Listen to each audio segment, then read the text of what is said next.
Un vendredi chargé pour le ministre de la Santé. Il a reçu ce vendredi dans son cabinet de travail une délégation de l'ambassade des États-Unis. Ensuite, c'est avec les partenaires techniques et financiers qui interviennent dans la santé de la reproduction qui a échangé avec le ministre Eteni Longondo. La santé maternelle et néonatale figure parmi les priorités du gouvernement. C'est tout l'enjeu de cette réunion entre le ministre de la Santé Eteni Longondo, accompagné du vice-ministre Albert Petit et de toutes les parties prenantes concernant la santé de la reproduction. Le ministre Eteni Longondo, après avoir écouté les explications des uns et des autres, a fait savoir qu'il est déterminé à faire revenir les leaderships et redynamiser le programme national de la santé de la reproduction, PNCR. Vraiment qu'on puisse booster ces programmes, Comme vous l'avez constaté ici et vous l'avez confirmé, la mortalité ici est vraiment élevée. Donc le Congo est parmi les pays qui tirent le monde en bas par rapport à la mortalité maternelle.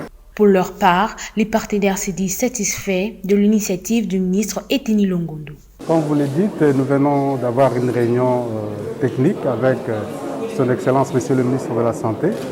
La réunion a porté sur la revitalisation d'un programme important de son ministère. Il s'agit du programme national de santé de la reproduction. Car comme vous le savez tous, la RDC a un grand défi, c'est celui de la mortalité maternelle qui est très élevé.